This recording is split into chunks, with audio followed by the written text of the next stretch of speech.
Thank you, Russell, and thank you, Hauser and Wirth, for having this wonderful festival and allowing this particular view of literature as activism to have a space to speak about these issues. So I'd like to turn and ask a general question, first of all, for the panel, and to talk a little bit about your experience. What came first for you, being an activist and working for a community, or the arts, specifically writing and books? Thank you so much for having us, and thank you for coming in this beautiful Saturday, sunny Los Angeles. I think what came to, if I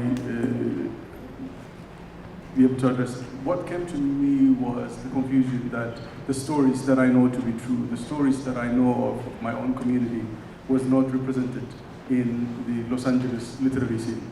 How I started was that and I didn't expect that to be a norm.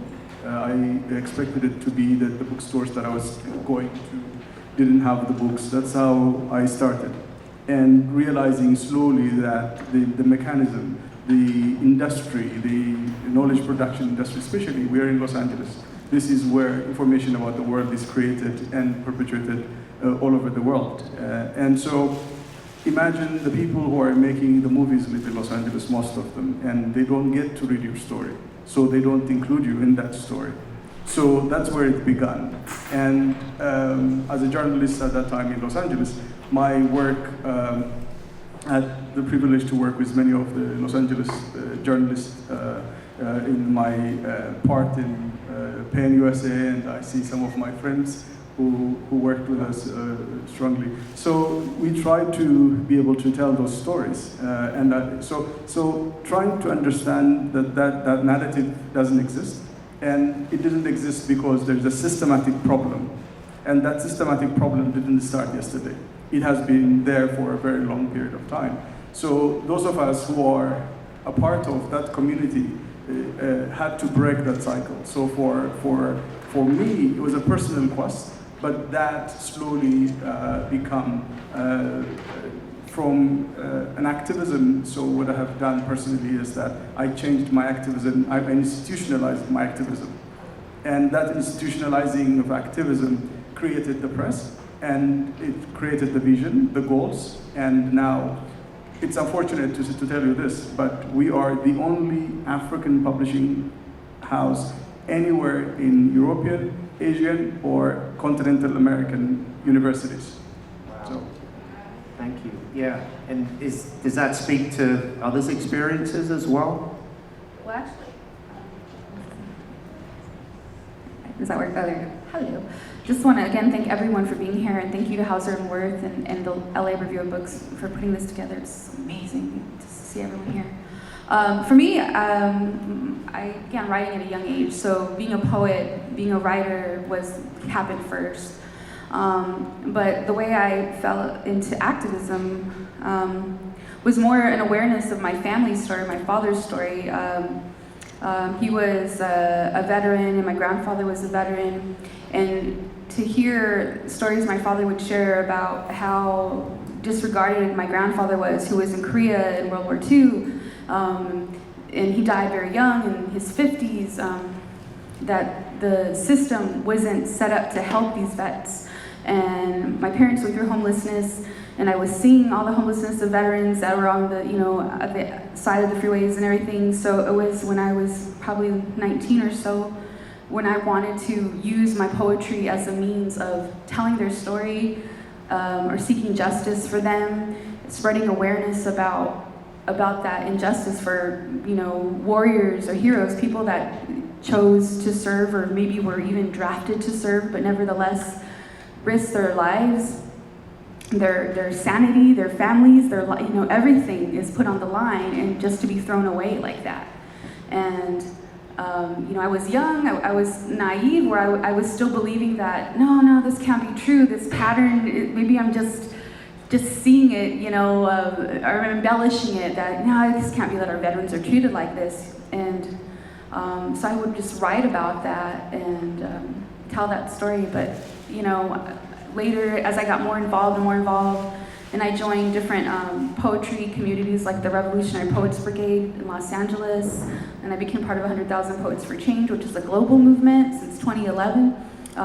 You know, that narrative is absolutely true, and even more, it's incredibly worse than I could have imagined, you know, and my family's story was just what brought me in to that knowledge, and so that's where I got started. Thank you. I'm going to turn to the man next to me here in the pink t-shirt who I met 6 years ago in prison. He had life without parole sentence, meaning sometimes called the other death penalty, meaning you're never going to get paroled out of prison.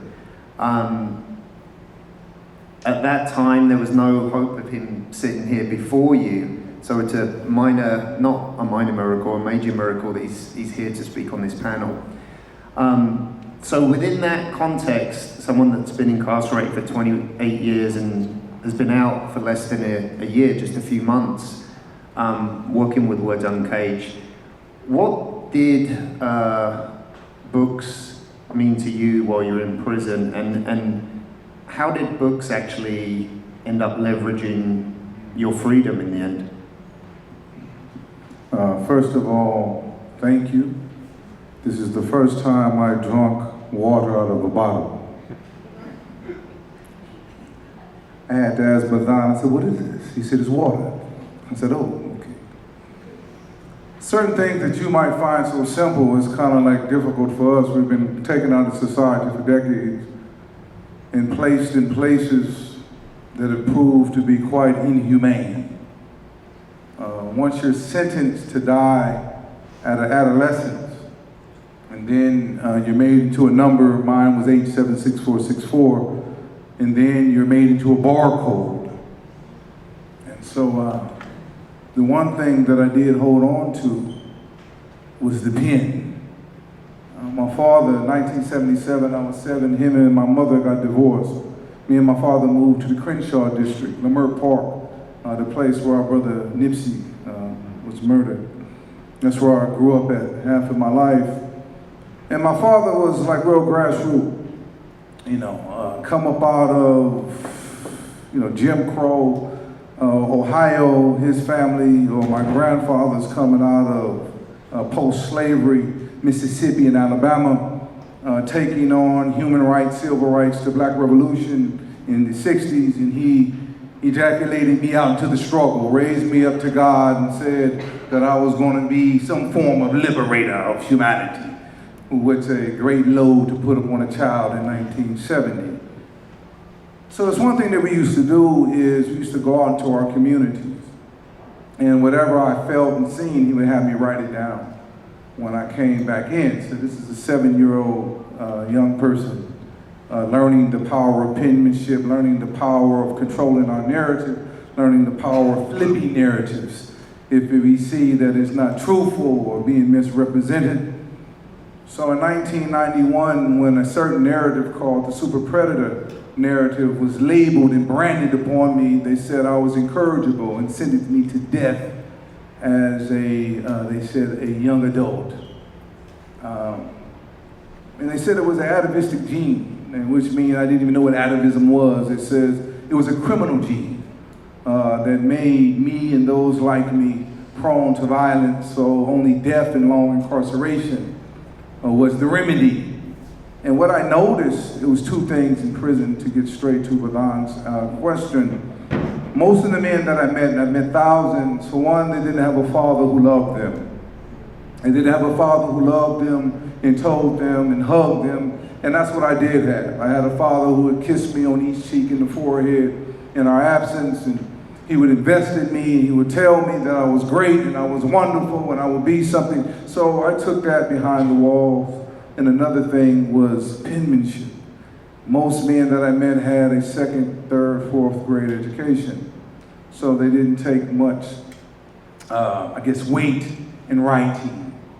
So about time, 20 years later, meeting Bavan and being introduced to the grad students, that became our medium. He heard my story.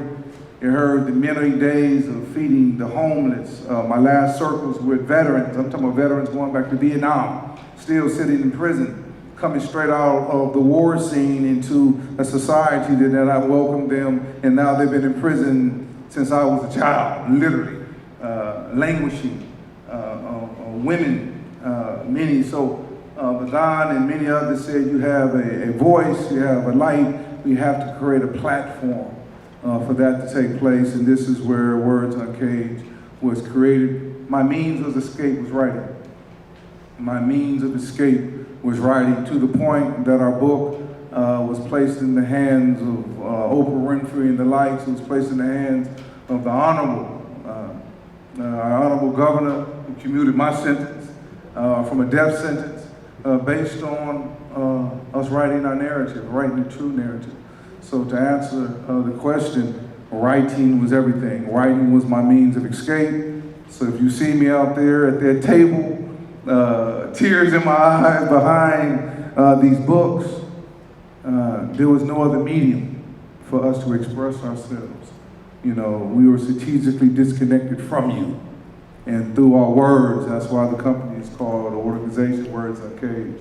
Through our words, this is how we connect. And so, yes, sir, writing was everything. Thank you, Tobias.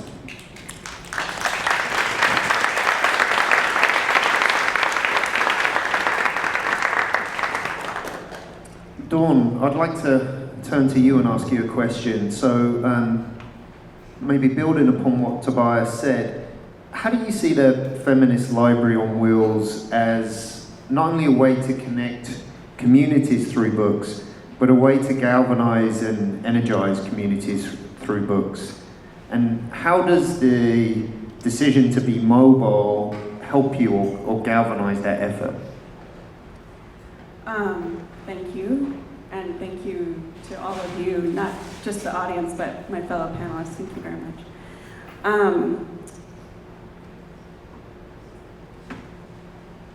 What I see mostly with Flow, you know, the immediate thing that we see is individual galvanization. We see people walk into the library. We're based at the Women's Center for Creative Work in Elysian Park. Or they walk up to us at an event and they see the books that we have with us. And there's this moment very often of recognition where people look at the books and start to see what they all have in common, which is that they're either written by women or they have a very direct feminist message. And there's just this spark of joy and excitement that people have. And when we say you can check out as many as you want for as long as you want for free, it's usually like, I call it the Christmas morning moment. People are so excited by that idea. And so being able to present this level of access in a very small scale, very human way. Our original vehicle was a custom tricycle that had a bookcase on the back that was sort of, it had been salvaged from a thrift store, and it was like what you would find in someone's house. And so instead of going into a giant library building, although we heart libraries big time, they can be intimidating for people. People can walk in and feel like they have to be quiet, or feel like they have to be small, or like they can't touch things, or they're worried about, you know, bringing things back or getting fines or whatever. And our approach is much more open. And so we try to use that to help communities feel empowered by a level of access that maybe isn't easy to find elsewhere. We also try, you know, I'm very aware of being a cis white woman. We try not to be a white feminist library, because I think, you know, especially at the beginning, a lot of people we got a lot of white feminist books, frankly, and that was frustrating. And over time, we've built up a very intersectional collection that isn't so dominated by white feminists. And I think that's an important thing for people too, to be able to see lots of different voices represented, lots of different voices centered. When we went to the Black Girl Book Fair a few years ago, there was a woman who came up and said, "Oh my gosh, everything I want is right here in front. I don't have to go to the bottom shelf in the corner in the back to find what I need. It's right here." And that's kind of the heart of what we do, is to help, and that's something that she could take back and take with her. That's like everything we do at every step is a mobile thing in that sense. Thank you. I'd like to kind of drill down on some of the themes that were raised here about specifically why books and activism. I mean, this is obviously all of you in different ways are activists, but what is the connection and the relationship between books and activism specifically, and how do you see one serving the other? I think any kind of activism has to be fueled by source material that is strongly rooted in the community that comes from. Otherwise, your narrative, if you're listening to or following Facebook or Twitter information, you'll be misguided easily, and you'll be a tool of, you'll be playing a destructive role than constructive. And we have thousands of and millions of students who go to school. And books are important so that we can fuel their education for the long term. So this is not a short-term game that we're planning. And if you go back and see the narrative that we live now was created in the 19th century, or 18th century. So when those books still exist. Those books have been, in the last how many years, the Gutenberg project went ahead and to major universities in the world and scan them and post them online. And when you Google something, what you get is an algorithmic result of those information. And those information they didn't serve those of us who come from the third world or the developing world or minority communities in this world, in the European-centric world. So the result is still affecting our ability to exist and to even our humanity, our civility is questioned because of those narratives. So the only way that we can contest that is not by, there is a book that was published by Harvard University Press. It's called The Battle of Adwa. And the author is an American who teaches at Seattle University. And there was some image that I remember from his website, and I went this past week, a few days ago, to his website to claim, to show actually one of my colleagues a picture of that. And I went to that website, and the guy had a whole lot of information in that website. That website was down. It may be a mistake, it's a mistake, or some kind of a glitch. But as we have seen through Trump White House, people and powers turn off information if that doesn't serve their own purpose. So you understand? So we can't rely on technology at all, by any means. So books are important. Books are important because even during the censorship, in a time where books are censored or even ransacked and burned, there are 2 or 3 books that exist somewhere. And that book can go around in the underground library and survive. So the reason we publish books is so that our stories can pass time, and there's no literary, so that we can, pass on our legacies and stories. Yeah, just to add on to what he was saying, I was blessed to live in South Carolina and go to school, Orangeburg, South Carolina, in the 80s. And it was still segregated, well, they say it's not segregated today, but it's still segregated. My mother lives in South Carolina. And so the education, so there was an immediate disconnect between what was being, I guess, offered, and my whole school was black. So there was an immediate disconnect. So most men, dropping out wasn't an option. So most men just get out and just get into the military because the military in South Carolina is such a big thing. However, now in South Central, Los Angeles, same kind of educational system. So men drop out of school and end up in prison. And what I noticed in prison, writing became such a revolutionary thing because men never had a relationship with books and writing. And matter of fact, there was a level of shame, and what I've learned with shame, there's denial. And where there's denial, there's hostility. So we have to get past the hostility and the trauma that men have experienced in school. Me being one, not learning how everyone else learned, being picked on, having a speech impediment, being placed in special, education classes for various reasons. So about time I did get into prison, and for those 30 years, we've seen it as revolutionary to learn and to read and to think and to imagine. And then for us to write down our own script when we seen that billions was being spent to suppress us. Direct and constant supervision. Every phone call, every visit, every letter, everything you're doing is under suspect, it's under critique.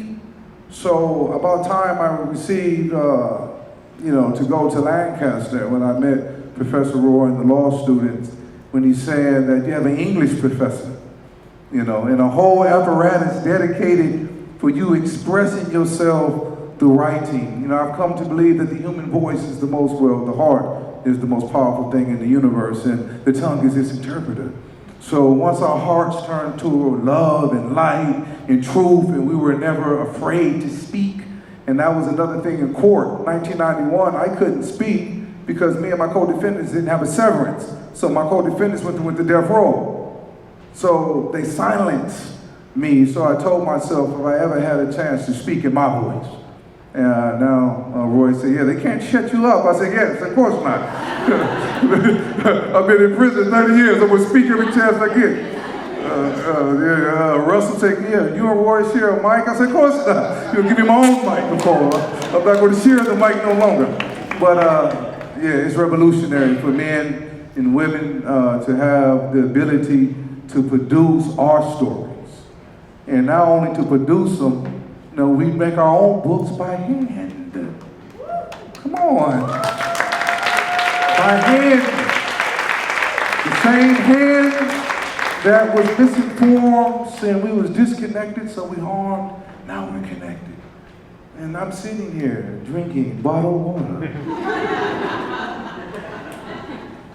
Amongst those beautiful people. So, thank you. So, brother, it's revolutionary behind the wall to not only to have the opportunity to meet people like yourself and these kind of agencies to accept us, but to be invited here. They tell you, I was here at 5:30 this morning. He asked me, man, I told you 8:39. No, 5:30, and I'm taking pictures and I'm walking around. I'm like, this is damn amazing. It's amazing. Then Russell seen me. He said, come on in, bro. Come on in.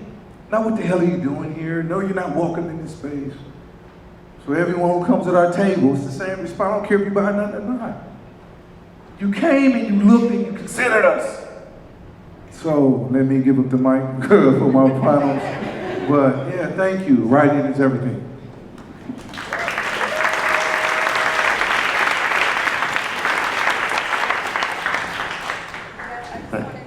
Jessica, I'm going to turn to you, but feel free to.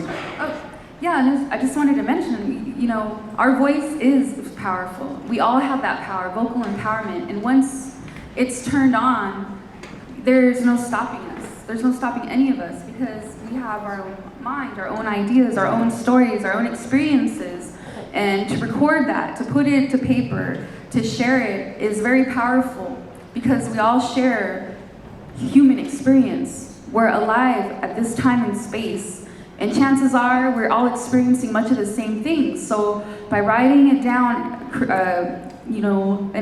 in a book, capturing it, or if you're an artist, if you use your art as a means of expression, you're allowing others to connect with you. It's a way in, and it's a way in, but it's also, you never know how people will connect with you, You don't know if it's because of the message you wrote, or the color you chose, or the place you spoke of, and that unites us, and that brings us together, and it's so powerful. It's powerful and it's healing. And the chance for all of us to share our stories, to share our narratives, our truth. Like I like to say that poets are truth tellers.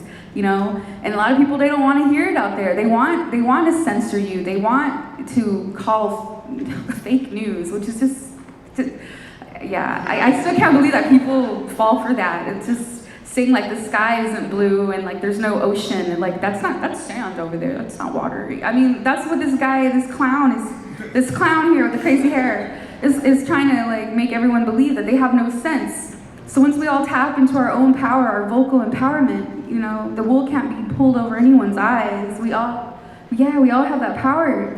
And as a press, with the Achucha Press, you know, we do publish mainly poetry, but for people of color, you know, voices that are not often heard. We published The Wandering Song, which is the first anthology of Central American writers in the U.S. and to share their truth, essays, stories, and it lets people see. It humanizes us, you know. And I think, but you know, by creating art, by creating books, we aren't just telling our story, but we're becoming immortalized. Like these are the books that are going to fuel our next generations. They're telling the truth. These are the real books. I mean, I remember when I think about when I was in school. I mean, we all went through the school system, you know, the U.S. education system, and most of that's just a bunch of it's you know, lies, or it's just a one-sided story. And I mean, once you understand that, you know, especially you've been lied to since you were a child, it's painful. It's really painful to acknowledge that and to get over that, but then also to realize, well, dang, then we need to start recording our truth. We need to start sharing it and mass producing it on paper. I mean, it's really easy, like I said, to make your own books. Like I make chapbooks too for my own poetry, and the idea is just to spread the word, to share it, and all of us have that ability. You know, I encourage you all to use your power, and yeah, and it, you know, you never know whose life you're going to be changing, and also in turn, when you see something, you don't know how it's going to affect you, and what could spark, you know, that fire in you too. Can I follow up with a question for everyone in terms of if we kind of accept this idea that books and words and writing is powerful as a form of activism, what's the bit between, in terms of all of you have worked in very different contexts, from, you know, feminist to prison to Latino presses and African presses, what's the important ingredient for you that you found from your experience to make your particular project successful? What kind of approach have you taken to take these rather abstract ideas and actually make something tangible and successful in the world? For me, success is not financial gain. If that was the case, I would have been broken and lost. When I started my press, I had to cash out my 401k as early as 20 years ago. Imagine how much that was and how much the penalty was. But I didn't have any resources that I could go to. A bank couldn't give me. I took the small business trainings, and finally they said, bring collateral. I didn't have any collateral to go to. I maxed my credit cards. So if it was financial, I would have stopped and walked away. The success of the press is telling our stories. And the success was not even just telling the stories, but telling it with an exception, quality-wise. In the way that we edit, the way we design, the way we print it, it has to stand. If you put our books with any other publishers, I can tell you a story. I went to this, every year we go to a couple of exhibitions, book fairs, and this repeated itself a few times. It's not a one-time incident that happened. So this guy came and looked at the books, and I heard that you are an African publisher. And I said, yes. Where are your books? And I said, you have it in your hand. He said, I'm not talking about this. I said, your book. And I said, that's my book. And so the perception that we have created for the continent, or people who are not us, is so damaging. The success that we see is people considering that different. If you open the book, our story is not different. Our story that we're telling, the stories that we normally live with in the continent. I have been in exile for 24 years. I went back to my home country last year. But before that, I lived here for 24 years in Los Angeles. And I thought that I would never go home.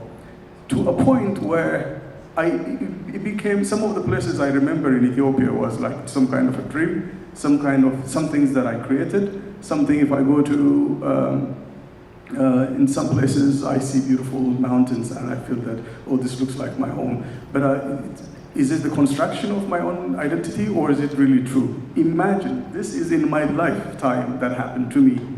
And the stories that Americans who have no connection with Africa, the stories that have been told for centuries was negative. They were told that Africa doesn't have civilization. They were told that Africa doesn't have history. They were told that Africans are barbarics.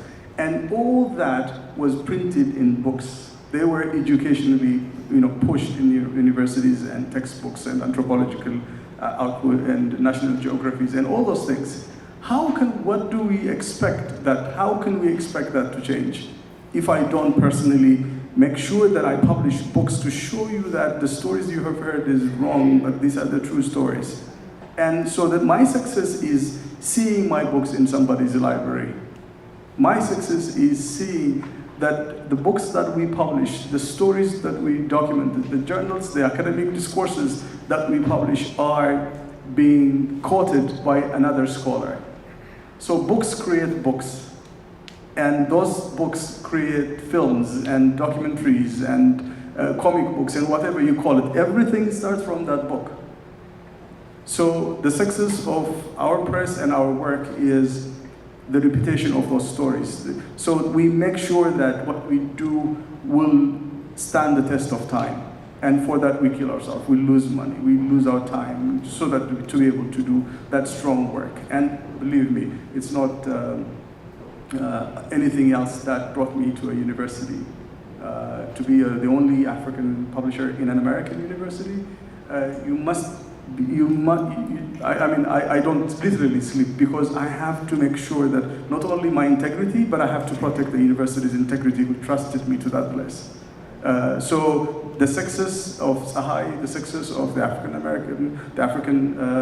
Academic Press or Harriet Tubman Press, everything that we do, the Marymount Institute Press, these are our imprints and Jaraka books. The success of what we do is the quality of knowledge that we produce and how they are used internationally.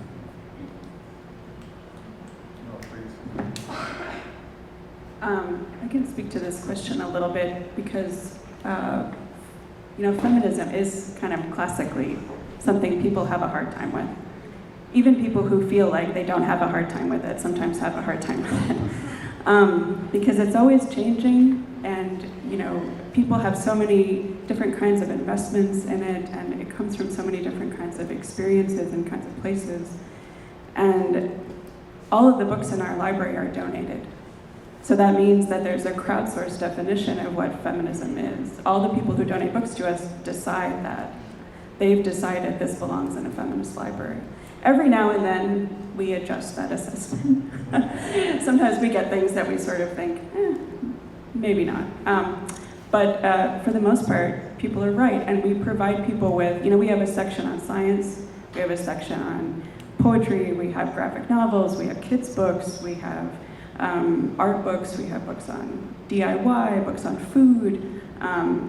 We have a 5,500 item collection now. And so by showing people that feminism isn't just something you do on the internet, or isn't just something you do when you vote, or isn't just about sort of having a woman or having a man in a particular role, that it's about all of these very complicated ways that we live our lives individually and together, that helps people get a handle on it a little bit better and gives people some agency in terms of deciding what feminism means for them. And that takes away some of the scary parts. I think people can be very afraid. We get people who come up to us and I just can tell they're afraid. They say, I feel like I should know more about feminism, but I don't know where to start, or I didn't take feminism in college, or whatever. And I sort of say, okay, what are you into? We try to be friendly, we try to be open and welcoming, and give people something concrete that they can take away with them, that they can then develop their own relationship with. And that's been really important for us. Oh, thank you. Yeah, there was a statement that I heard Maya Angelou say. She said, people really don't remember what you say to them, but how you make them feel. And I kind of knew this about 20 years ago. An officer told me, why you always smiling? Damn, because I got a choice to smile. He said, yeah, you know, we don't want no smiling here. We don't want no hugs here, yes. So I started scientifically, and this is for the data even came out, that scientifically proven that smiling reduces endorphins inside of the person who is smiling and the person who is being smiled at. So I walked around the yard smiling. People thought I was crazy, of course. But then it got very infectious. More and more men were smiling. And that was a problem, that was revolutionary. And then I figured out the power of a hug. Not the quick little, oh, how you doing? But that 21-second hug. That awkward hug, that big dude in the pink shirt is still holding me. Yes, yes. So, that's the basis of my activism. That's the basis of my professional life. It's love, period. Period. Maybe that's why we ain't made no money, in words Uncaged. But the people love us. Everyone who comes to the table loves us. Why? Because they feel that we have embodied the words. We are the words. This is no script. This is no game. I am the lived experience. He is the lived experience. These grad students, the school that which we're a part of, LitLit, Hauser Wirth, they're brought into a narrative. The last thing I'll say is I'm hearing my family on this side speak. I found out about ancestral memory. Oh my goodness, so they said the ancestral gene. And I noticed that when I was in a more loving state and connected state, my ancestor would give me visions of places that physically I never went before. And then from talking to Roy and his journey for 20 years, I never been to the now physically, but Roy has been to the now. So I was looking at the now 20 years ago through Roy's eyes. Come on.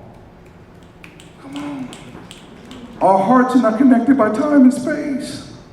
Our spirits are not connected by time and space. So I was connected to all of you even before I physically met you.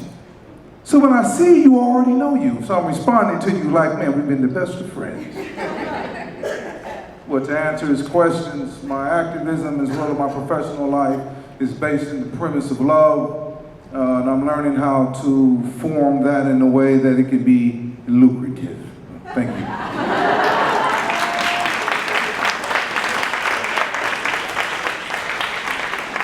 Russell, how are we doing for time? I know there's a lot of questions from the audience. Okay. Yeah, is it Mr. Tubbs? Yes, sir. He gave the key in one sentence when he said to go for the emotions. Because if you want to be an activist, be that second. Storyteller first, preacher second. Because if you can tell a good story, people are going to hear it. But if people think you're preaching, a number of them are going to be turned off. So learn how to tell a story and let your activism flow out of the theme of that story. Yes, sir. Thank you. I guess that wasn't a question, but too bad. Young man back here.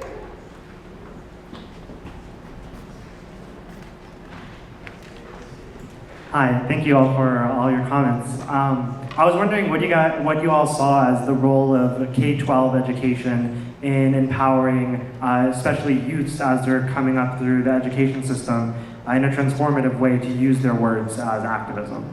Is that Andre? Yes. Oh, he was a former student of mine. I think, did you write to the prison in our class? Yes, I did. Yeah, years ago, so I haven't seen him since then. Good to see you. Well, I want to say that actually I do, I'm a poetry teacher with California Poets in the Schools, which is a statewide organization, we're like 54 years old, that brings poetry to K through 12. So I love to infiltrate, to go in there and all ages and what I was mentioning, vocal empowerment, that's what I like to go and turn on. I like to let the youth know that they have a voice, because in the system, they're taught to, listen and answer only these questions, or write an essay, or, it's very guided, and they're not allowed to be free. So they don't know that they have that ability to speak as themselves, and their voice, and any language that they want, And so that's important, to be able to say that you do have a voice, and just speak in a natural way, write it down. And so to let them know that I think is very, very empowering for them. And also we publish their poetry, and also with the LA Poet Society, we have a youth poetry section on our website. So, that's so empowering to let them know that, wow, not only can I talk about what I want, how I want, but you mean I can be a printed poet, or I could be a poet on a page, Everyone has the ability to create. We're all creators, And so yeah, turning that on and letting them know that they can connect with each other through that. And also I found by allowing them to be themselves and speak freely, it's shown us as teachers, like the teachers in their school and myself and other poet teachers that go in there, what the issues in that school are. Like a lot of children because we teach poetry of place, so a common place they all know, school, your house, your neighborhood, which they all share, it shows those issues that kids are facing. And I mean, these are real things, whether it's crime or sexuality or, there's even suicides in middle schools. I mean, this is real world, This isn't, they're just children, they don't see anything spooky and ugly until they're 18. And no. They're in the middle of it. It's in their lives all the time. And, so we get to witness that, and also gives us the ability to help. It gives us the ability to help, and also just to be a safe space for them to come, to talk, and know that they can express themselves. So, yeah. Yeah, bro. I can add this to what you're saying, K through 12.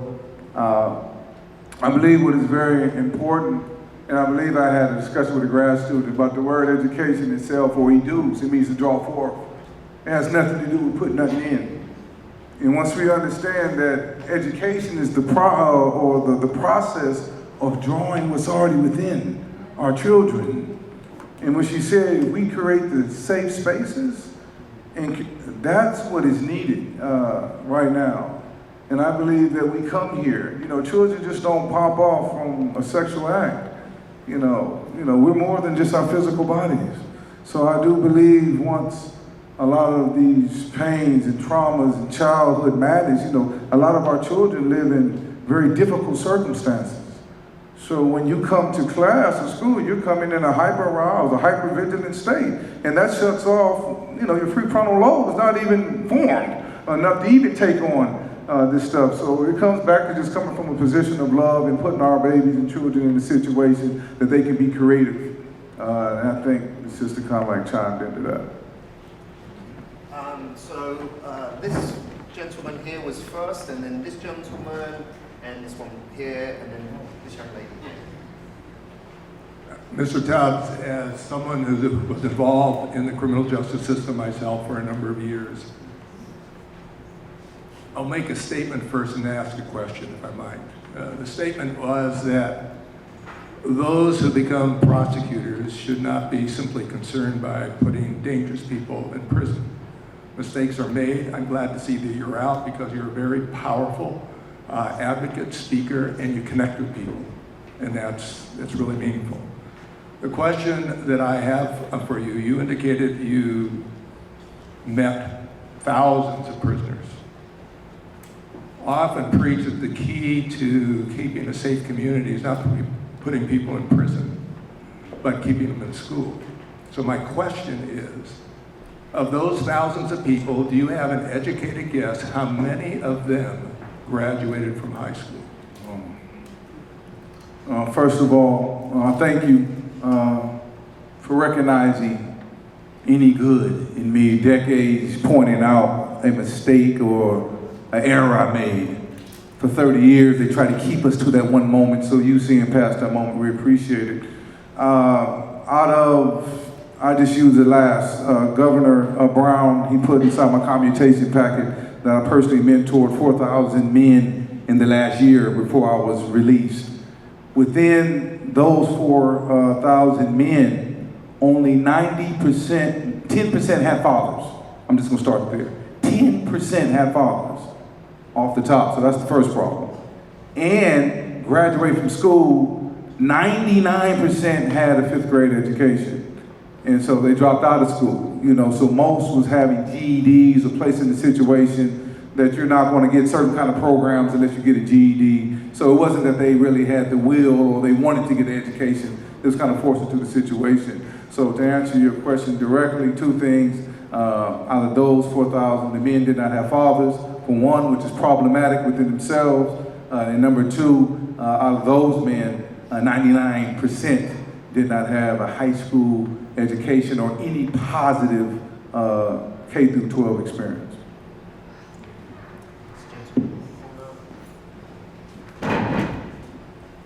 I'd just like to thank you all for a fantastic panel, so engaging and heartfelt, and I see a lot of these things, and this has really been a special experience.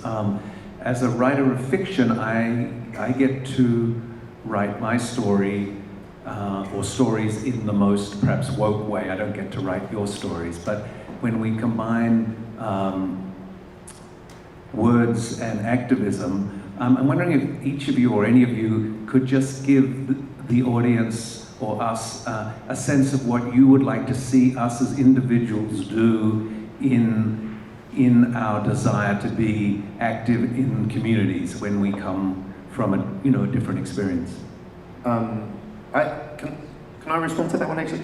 So I think one of the things that we've tried to do with Words Uncaged, and I think this is true from the other panelists from hearing and researching their work, is that I think it's really important to empower many people to be able to develop their own voices. I think especially in the non-profit kind of world, there's a kind of idea of a savior mentality and a speaking for, and I think there's something fundamentally undemocratic about that. So I think if we could really do something in terms of the activism, it's move away from experts or people with a particularly developed talent being the spokesperson or the representative, and towards a more kind of horizontal approach where we empower others. So I think getting involved in things where you can help bring your skills to develop others' voices that would maybe not have the confidence, not have that, because once you spend time with people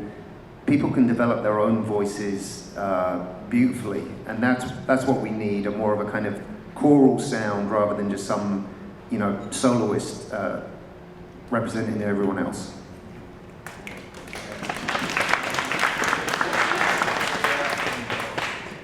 I just also wanted to say, share when you when you read something that's really truthful and honest.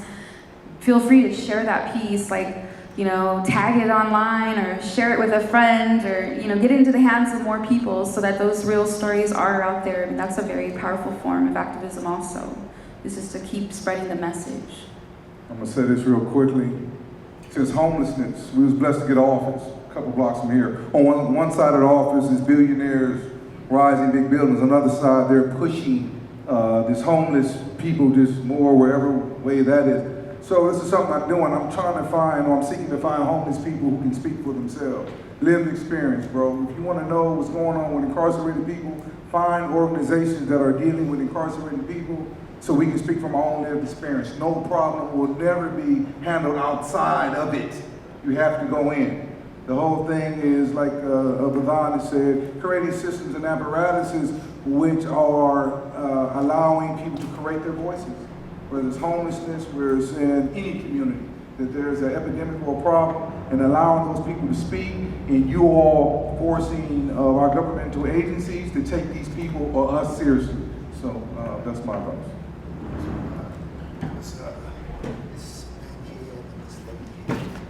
Oh wow. Who's first? Thank you.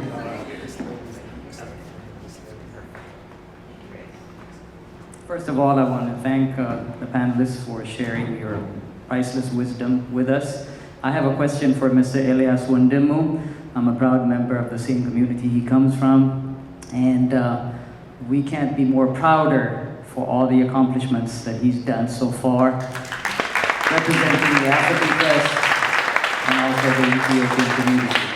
My question to you, sir, is, inasmuch as there's so much stories to be told about the ancient civilization and the old country in general, to correct for centuries all the history that has been incorrectly manifested. My question to you is, there's an equal and strong presence in the diaspora community whose history also has to be reconciled and promoted. In your works, I'm very curious to find out what has been done so far and what you envision to do in the future to reconcile the ancient history of the old civilization with the diaspora locally here in Los Angeles, regionally in the state of California, nationwide in the US, and increasingly global presence. Thank you. Thank you so much.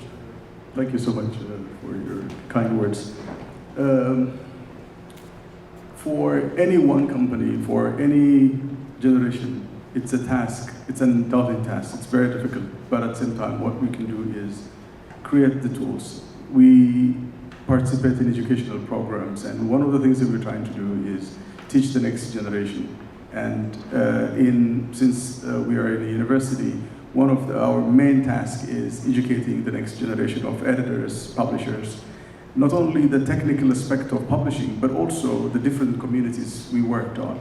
As a publishing company, one of the things that we have done is we didn't stop starting. I started to answer questions that I had about my own community, and the problems that I thought is only Ethiopian was African. The problems that I thought was only African was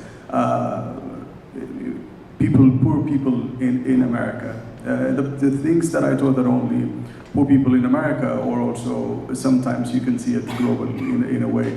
And the variety of the books we publish in our company illustrates that. For example, there was a book we published a few years back about homelessness in Los Angeles. And the book was written by an activist, a fantastic person who has been writing every month to educate his community about what's happening in the homelessness population in Los Angeles, downtown Los Angeles. And 7 publishers rejected his work. 7 publishers. He's American, he's a white man. He was rejected 7 times because Los Angeles is developing and nobody wants to publish his work. And we published that work.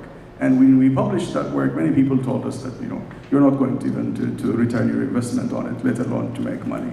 But we sold out. We had a major success on it, and actually we published another book with the same author.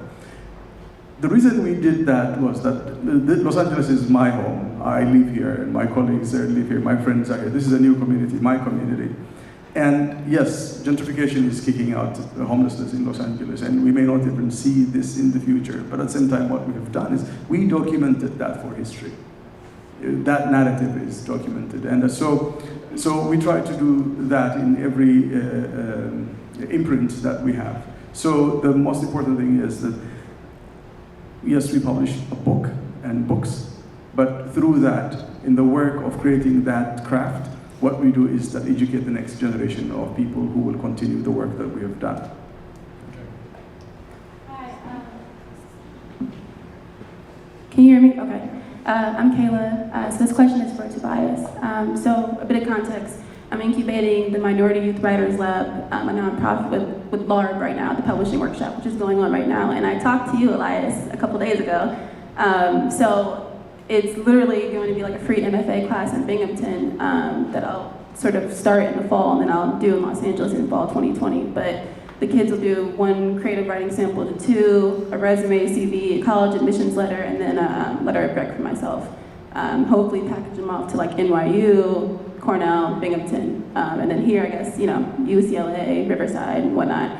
So my question to you is, obviously college is a form of upward mobility for young minority people, but Black men tend to be the most vulnerable.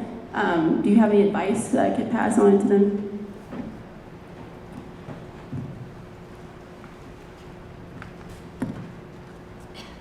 Yes. Personally,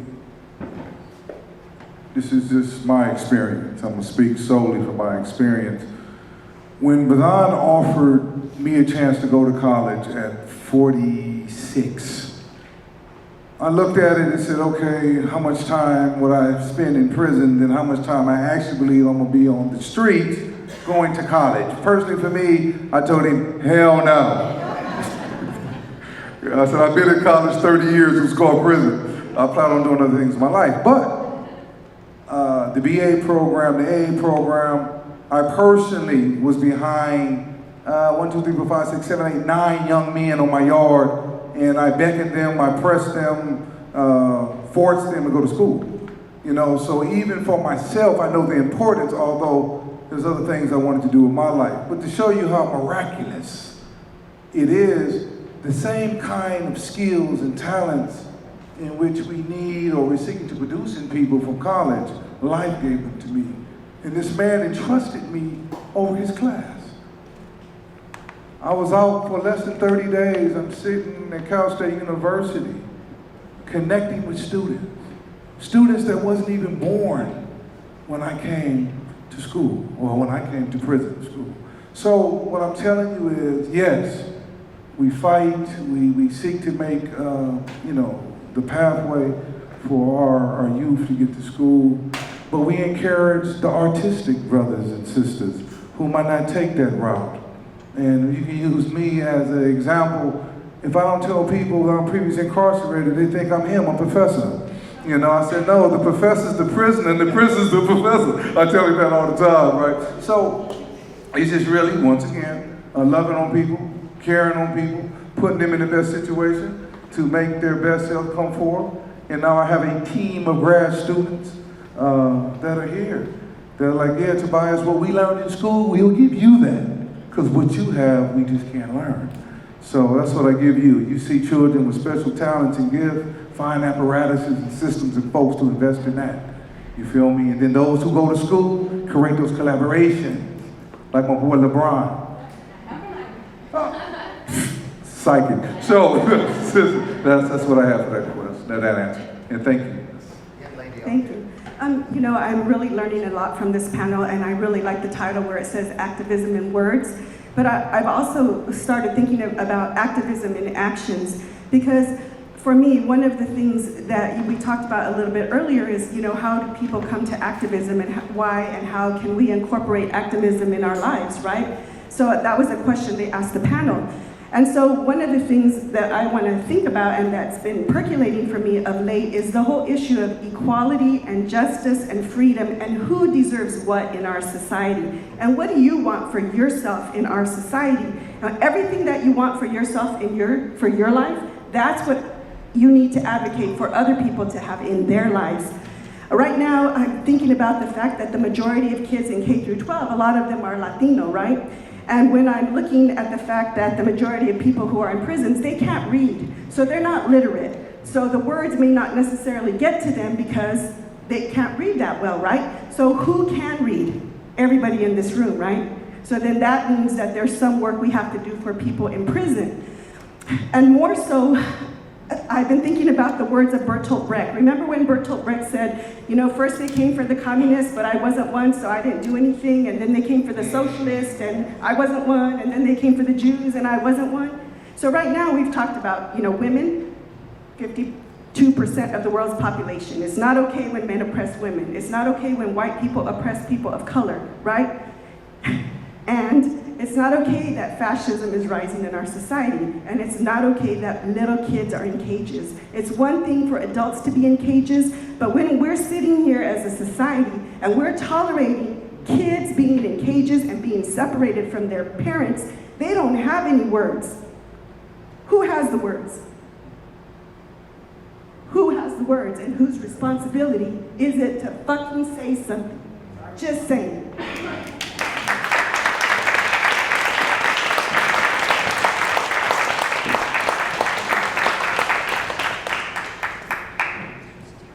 build upon that question and talk about actions. And so my question for everyone on the panel is, at this moment in time, what can we who have certain privileges in this world do, one, in a practical way to support your projects and organizations, and in a larger sense to support your movements?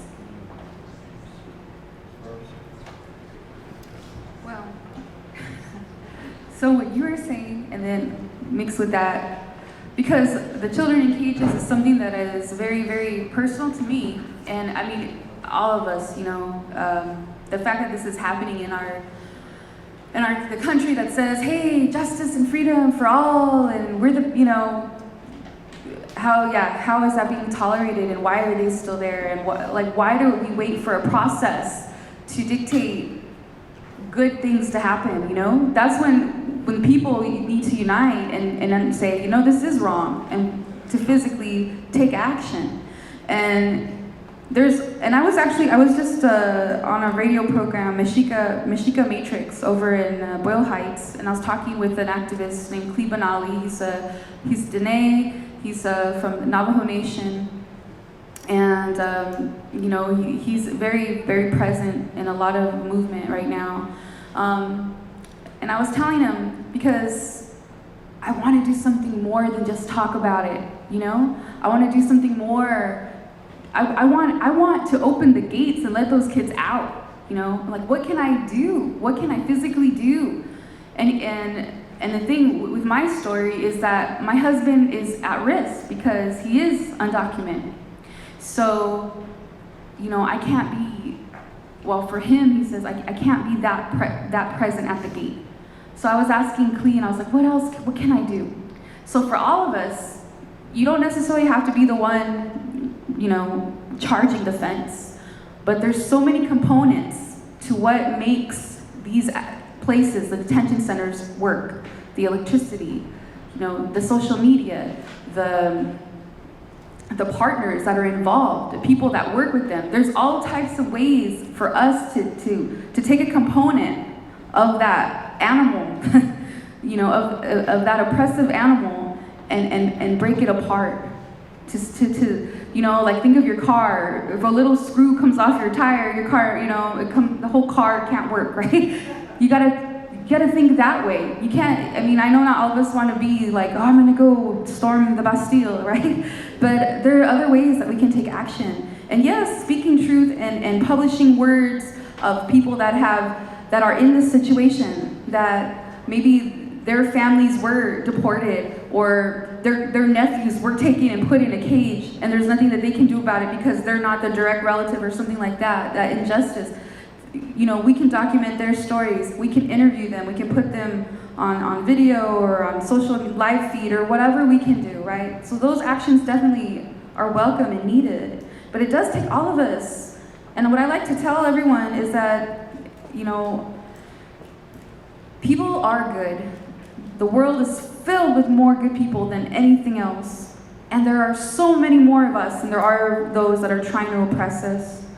So don't be afraid, and don't be scared to speak for others. Speak your truth and speak, but if you want to help others get their story out because they're being oppressed, be an ally, be an accomplice, be there for them, because we can all take that action. I was just reading an article. There's a man, I think he's a 7-year-old man, I forgot where he's from, but in the US, and he can barely walk, but he walks every day with a picket sign that says he walks for the immigrants until all of us have that equality. Because this nation was found with immigrants. It was taken, it was taken away, right, by the original occupants of the land, but nevertheless, most people immigrated here,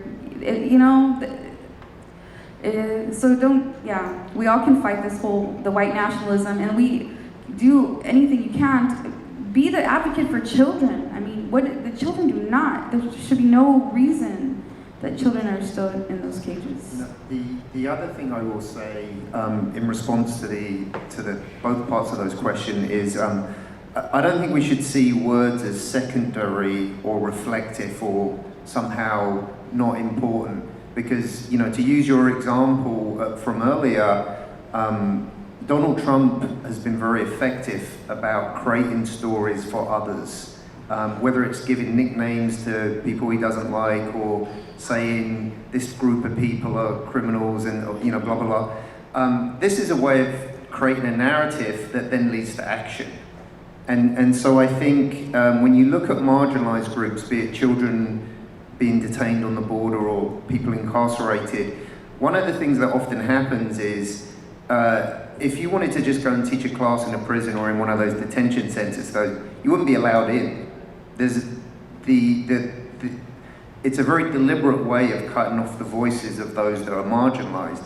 And so I'm not sure I can necessarily give a cookie cutter answer, but I think in general, be persistent with finding ways to help those voices get out and to share those voices is very impactful. And I don't see it as like not action. I mean, when words can be used in such a way that they are action in themselves, and I'm not suggesting action is not needed as well, but it can be a binary that kind of makes us think that the language side of it is not important, but it is extremely important, I think. I'm gonna give my answer in less than 2 minutes. 3 things. Directly, voila. 100% of the monies that we goes back into my program.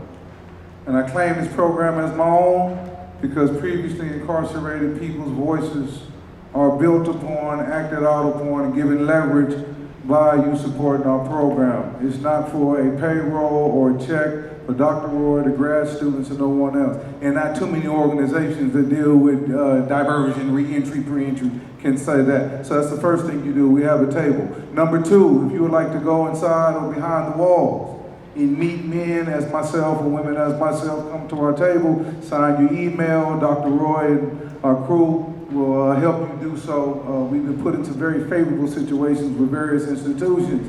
And number 3, just be bold enough to love. I'm telling you, just be bold enough to love. Love and hugs and smiles got me out of prison. Literally. 1, come to the table. 2, come to the table and sign up. 3, love.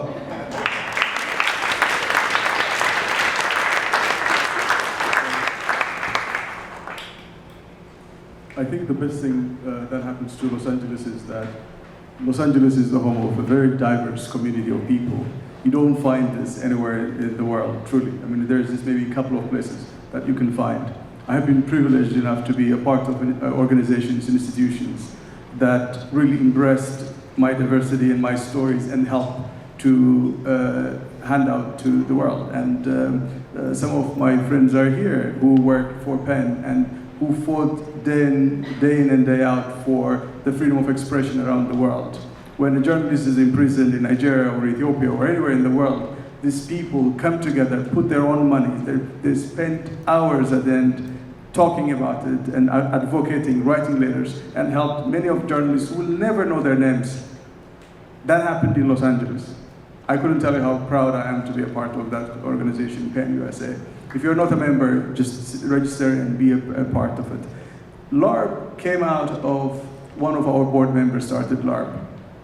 And when he started, one of the things, his mission was that Los Angeles Times was going down and there was we're losing any kind of review publications. Now LARB has become a very important Los Angeles institution. And they even started the publishing program at USC, which I have been proud to teach every year for the last 3 years. And that's what I was telling you earlier, that we have to reach out to the next generation. And so in Los Angeles, we have so many things, including this. And you spend that's what I started my speech earlier, that you came here for a reason. You matter. You think that this is important for you to be in here. So that's number 1. Showing up is the most important thing, and supporting institutions. The second thing is that find in your busy schedule just an hour a week or a day if you can, and pick one of the organizations here or somewhere else and spend your talents, your money, actually more than your money, that hour, that if you can volunteer, or if that hour, if you change it into money and help teach a class or edit a book or a manuscript or correct the website somehow, whatever you can do, engage. In that way, we will win, believe me. But our silence will empower those who are like the guy in office, and that will destroy us. And so our humanity can only survive if those of us who know better come together and work. Thank you.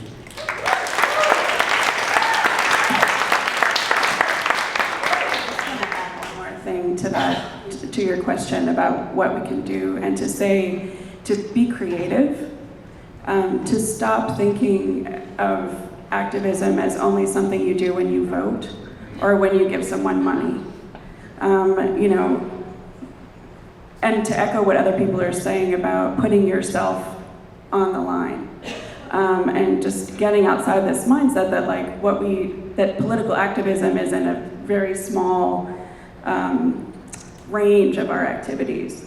So many of the things that we do with our time every single day are political. How we got here today is a political thing.